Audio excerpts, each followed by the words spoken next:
On a wall inside a sealed chamber at Abydos, a draftsman carved a stone block floating in the air above a cylinder and didn't draw a single rope.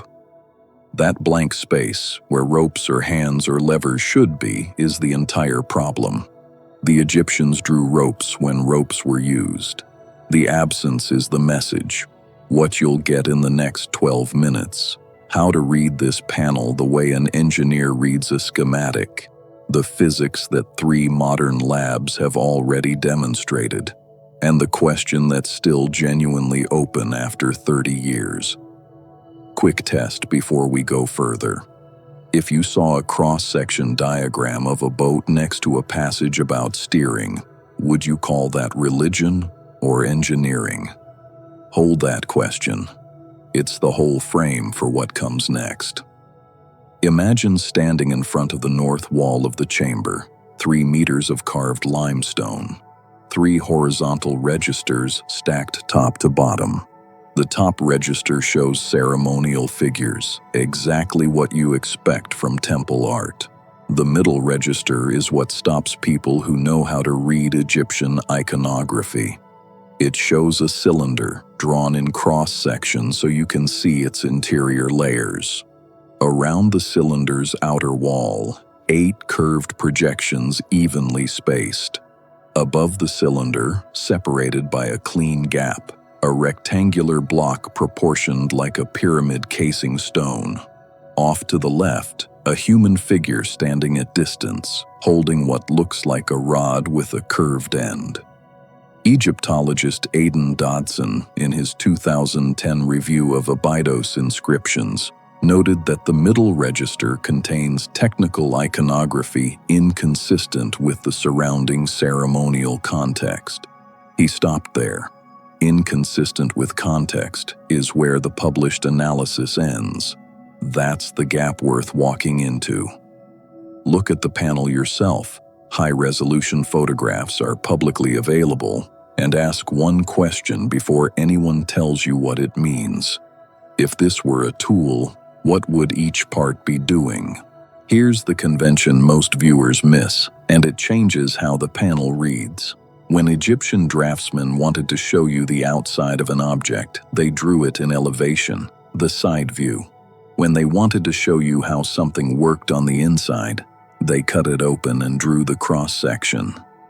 You see this exact convention in their drawings of grain silos, wooden boats with internal compartments, and architectural plans for tomb shafts at Saqqara dated to the Old Kingdom. A cross-section is not a symbol, it's a window into mechanism. It tells the viewer, the interior matters, look at the layers. The Abydos cylinder is drawn in cross-section. The interior shows horizontal banded layers, the same convention used elsewhere for compartmentalized contents. Cross-section is the draftsman's word for engineering. The implication is uncomfortable for the ceremonial reading. A scribe choosing cross-section in the middle of a religious panel is signaling that this object's function lives inside it. That's not how priests drew gods. That's how craftsmen drew tools. Look up any Egyptian boat-building diagram this week and compare its drafting conventions to the Abydos middle register. The visual grammar is the same. Here's a claim Egyptologists agree on and rarely emphasize. The Great Pyramid contains roughly 2.3 million blocks. Average weight around 2.5 tons, with some interior granite blocks in the king's chamber crossing 50 tons. The casing joints, where they survive, are tight enough that a knife blade struggles to enter. Flinders Petrie measured them in 1880 and recorded average gaps of around 0.5 millimeter across acres of stone. Now hold that next to the standard explanation. Wooden sledges, water-lubricated sand ramps, copper chisels, and organized labor gangs, the system depicted on Jehutihotep's tomb wall around 1900 BCE. That system absolutely moved big stones. Mark Lenner and the AERA team have demonstrated it experimentally. The method works. The tolerances don't follow from it. Moving a 2.5-ton block up a ramp is one problem. Setting it down beside its neighbor with a half-millimeter joint 200 feet in the air on a course that has to stay level across 230 meters of base is a different problem. The first is muscle. The second is placement physics. Read Petrie's 1883 survey, The Pyramids and Temples of Gizeh, this week. The numbers are public. Decide for yourself whether sledges explain the joints. Picture a flat metal plate connected to a speaker and a pinch of dry rice scattered across it. Turn on a steady tone. The rice doesn't fly off randomly. It crawls into geometric patterns and settles at the quiet points, the spots where the plate barely vibrates. Those quiet points have a name: nodes. A stand-in wave is what happens when sound bounces between two surfaces and the peaks and troughs lock into a stable pattern. Between any two peaks sits a low-pressure node. Drop a small object into that node and the pressure on every side of it is balanced. With the right geometry and enough power, the object floats. Not lifted by a beam, held the way a pebble is held in the calm pocket between two waves at a beach. That's the mechanism. Sound doesn't push the stone, it surrounds it. The implication for placement is the part that matters. A node can be moved by adjusting the phase of the emitters. The object follows smoothly, with no contact and no friction. That's how you set a block beside its neighbor without scraping. Try the rice on a speaker demonstration at home this weekend. Nothing convinces like watching grains find the silence. Quick pause. If reading the panel as a schematic is changing how you see this, hit subscribe and tell me in the comments which part of the cylinder diagram you want broken down next.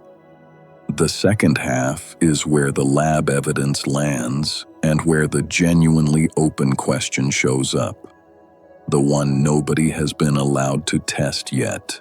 In 1986, Dr. Eugene Trinh, a physicist at NASA's Jet Propulsion Laboratory in Pasadena, boarded the Space Shuttle Columbia with an acoustic levitation chamber he had spent years designing.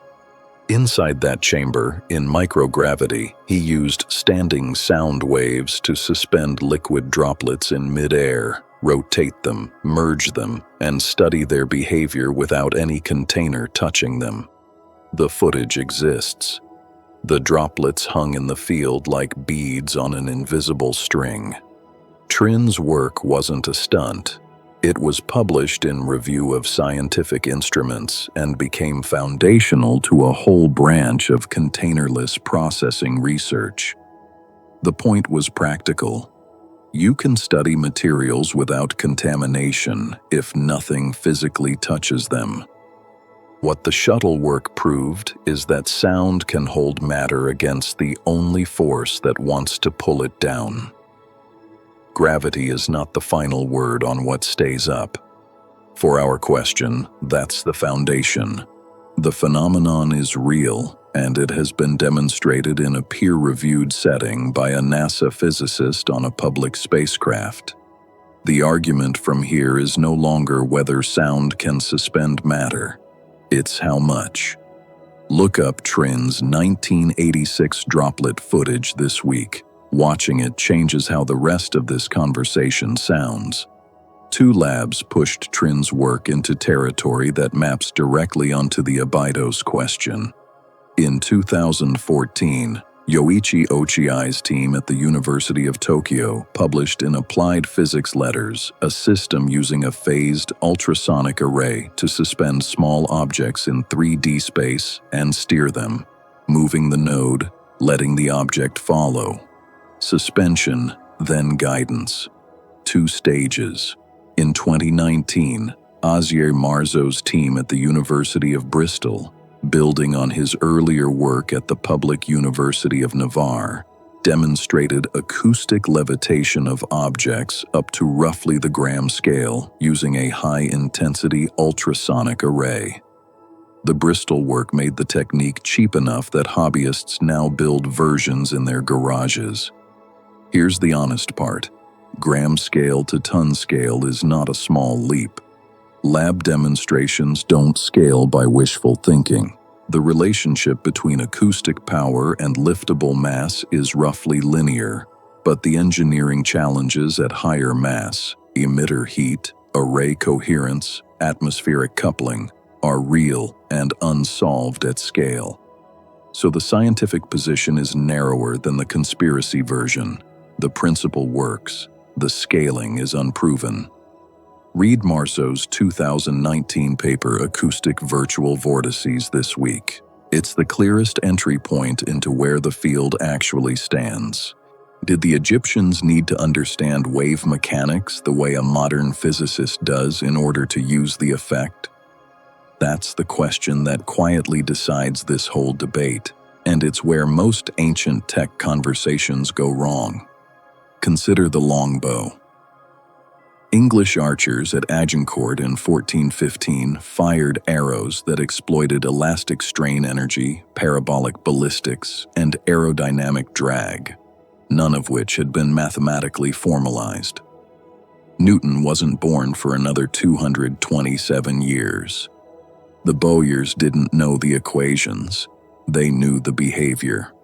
This wood at this thickness with this string tension throws an arrow that far. Empirical mastery, transmitted by apprenticeship, with zero theory underneath.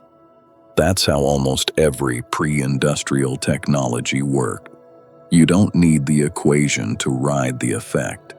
So the misconception worth fixing is this. People dismiss ancient acoustic claims by saying they couldn't have known the physics. The honest reply is that they wouldn't have needed to.